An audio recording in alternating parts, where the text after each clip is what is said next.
আসসালামু আলাইকুম বন্ধুরা, welcome back to my channel. বর্তমানে বাংলাদেশে যে অবস্থা, সোশ্যাল মিডিয়াতে ঢুকলেই চারিদিকে শুধু কেক কেক আর কেক। তো কেক দেখে অনেকের খেতে ইচ্ছা হতে পারে, যেমন আমারও খেতে ইচ্ছা হচ্ছিল, তাই একটা বানিয়ে নিয়েছি বাসায়।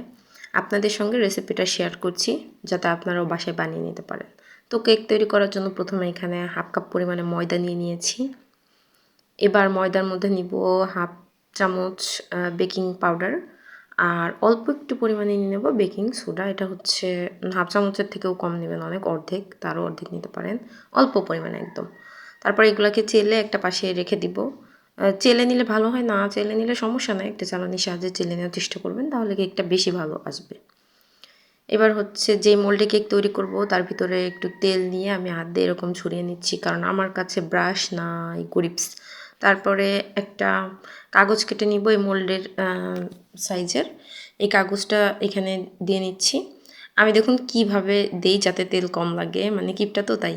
এবার কাগজটা উল্টে নিলেই হচ্ছে, এই যে হয়ে গেল, দু সাইডে কিন্তু কাগজের তেল লেগে গিয়েছে। ব্যাস, এবার এটাকে সেট করে একটা সাইডে রেখে দিয়ে তারপরে কেক বানাবো। সবসময় চেষ্টা করবেন কেক বানানোর এই প্রসেসিংগুলো আগে আগে করে রাখার, তাহলে আপনারা কেকের ব্যাটারটা তৈরি করে সাথে সাথেই চুলায় দিয়ে দিতে পারবেন। কেকের ব্যাটার তৈরি করার পরে বেশিক্ষণ বাইরে রাখা ঠিক না, বসিয়ে দিতে হয় তাড়াতাড়ি চুলায়, তাহলে রেজাল্ট বেশি ভালো আসে কেকের। তো এরপরে হচ্ছে আমি যেহেতু ছোটো একটা কেক বানাচ্ছি, তাই 2টা ডিম নিয়ে নিচ্ছি।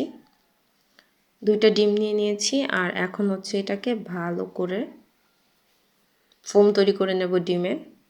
এর ভিতরে আমি একটু লবণ নিয়ে নিয়েছি। লবণটা কিন্তু চাইলে স্কিপ করতে পারেন, বাট আমার কাছে মনে হয় কেক তৈরিতে বা যে কোনো মিষ্টি খাবারে খুব সামান্য পরিমাণে একটু লবণ দিলে তার টেস্টটা একদম বদলে যায়, মানে খুব ভালো আসে টেস্ট। এটা হচ্ছে আমার পার্সোনাল ব্যক্তিগত মতামত। আর চাইলে দিতেও পারেন, নাও পারেন, লবণটা তো এক বাধ্যতামূলক না। তো ডিমের ফোমটা তৈরি করে নিচ্ছি। আর এর ভিতরেই কিন্তু আমি হাফ কাপ চিনি নিয়েছি, কিন্তু একবারে দিচ্ছি না, অল্প অল্প করে দিচ্ছি। আর এইভাবে আবার ঘুটে নিচ্ছি, কারণ একবারে দিয়ে দিলেও হবে, বাট আমি দুইবারে দিই, 2-3 বার করে দিই, তাহলে চিনিটা গলতে মানে তাড়াতাড়ি গলে, বেশি সময় লাগে না তাই। এবার কিছুক্ষণ এইভাবে করার পরে দেখেন ডিমের কালারটা চেঞ্জ হয়ে গেছে, অনেকটা সাদা সাদা ভাব চলে এসেছে ডিমের। এবার হচ্ছে আমি এর ভিতরে ফ্লেভার অ্যাড করব। আমি স্ট্রবেরি ফ্লেভার অ্যাড করছি, কারণ আমি স্ট্রবেরি কেক বানাচ্ছি আজকে। তো দিয়ে দিলাম। এইবার হচ্ছে এর ভিতর দিয়ে নিচ্ছি অল্প পরিমাণে তেল। তেলটা মেপে দেওয়া যায়, ধরেন 1 টেবিল চামচ দিলেন, আমি আন্দাজেই দিয়ে দিয়েছি। দেওয়ার পরে আবারও একটু এইভাবে ঘুটে নিচ্ছি ডিমটা ভালো করে, আর একটু মিশিয়ে নিচ্ছি সব কিছু একসাথে। তাই মেশানো হয়ে গেলে কিছুক্ষণ পরে হচ্ছে এর ভিতর বাকি উপকরণগুলো অ্যাড করতে হবে। তো বাকি উপকরণগুলো তো আগে থেকে চেলেই রেখে দিয়েছি। এই পর্যায়ে কিন্তু আপনারা চাইলে আরও অনেক কিছু অ্যাড করতে পারেন, যেমন ধরেন ওই যে ভিনেগার, কারণ ভিনেগার দিলে কেক অনেক সময় ফুলে চুপসে যায় না, ওটা হয় না। তো আমার কাছে ভিনেগার নাই, আজকে নাই দিলাম, সমস্যা নেই। আমি চেষ্টা করেছি হচ্ছে একদম সিম্পলভাবে কেকের রেসিপিটা দেখানোর জন্য, যে অল্প উপকরণ দিয়েও কেক ভালো তৈরি করা যায়, যদি প্রথমেই ডিমের ফোমটা ভালোভাবে তৈরি হয় তাহলে। আর যদি ডিমের ফোমটা ভালোভাবে না হয়, তাহলে কিন্তু কেকের বাকি সব প্রসেসিং ভালো করলেও কেকের রেজাল্ট অত ভালো আসে না। তো এবার আমি অল্প অল্প করে এই যেই ময়দাটা চেলে রেখেছিলাম সেটা দিব, আর মিশিয়ে নেব। সবসময় চেষ্টা করবেন অল্প একটু করে করে দিবেন, আর আস্তে আস্তে ঘুরিয়ে নেবেন। আস্তে ঘুরান বা জোরে ঘুরান, তবে এক সাইড দিয়ে ঘোরাতে হবে। আপনারা 2 সাইড দিয়ে বা এলোমেলোভাবে ঘোরাতে পারবেন না, তাহলে দেখা যাবে যে পানি পানি হয়ে যাবে, এটা অনেকটা নরম হয়ে যাবে গোলাটা, আর কেকটা ভালো হবে না।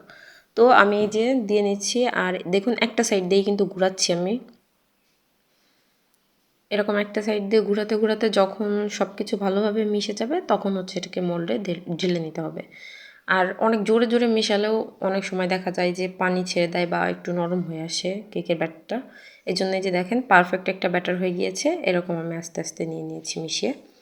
এবার আমার এগুলো মেশানো হয়ে গিয়েছে, কেকের যে মোল্ডটা আগে থেকে তৈরি করে রেখেছিলাম কাগজ দিয়ে, সেটার ভিতরে এবার ব্যাটারটা নিয়ে নেব। ব্যাস, এবার ব্যাটারটা ঢেলে নিচ্ছি। একটু উঁচু করে ঢালবেন, এইটা একটা টিপস, কারণ উঁচু করে ঢাললে হয় কি, এর ভিতরে বেশি বাবল তৈরি হয় না, আর অনেক সময় কেকের ভিতরে বড় বড় একটা মানে একটা ফাঁকা তৈরি হয়, ওরকম কিছু হবে না। এরকম দিয়ে নেবেন, উপর থেকে ছাড়বেন যাতে একদম ঠিকঠাক পড়ে, আর মাঝখানে ছাড়বেন, তাহলে পাশ দিয়ে একদম ঠিকঠাক ছড়িয়ে পড়বে। এইবার একটা হাঁড়ি আগে থেকে গরম করে রেখেছি, ওর ভিতরে একটা স্ট্যান্ড বসিয়ে রেখেছিলাম, তার ভিতরে কেকটা দিয়ে এবার ঢেকে রেখে দিচ্ছি। যেহেতু একটা স্পঞ্জ কেক তাই বেশি সময় লাগবে না হতে, 15-20 মিনিটের ভিতরে হয়ে যায়। আপনারা চুলাটা একদম লো মিডিয়াম আঁচে রেখে 20 মিনিট রাখবেন, কেকটা হয়ে যাবে। দেখুন আমার কেকটা রেডি, একদম নরম পারফেক্ট একটা কেক হয়ে গিয়েছে। আর ডেকোরেশনের ভিডিও আজকে আমি শেয়ার করতে পারছি না, অন্য একদিন হয়তো শেয়ার করবো আপনাদের সঙ্গে। তো ভালো লাগলে অবশ্যই আমার চ্যানেলটি সাবস্ক্রাইব করবেন।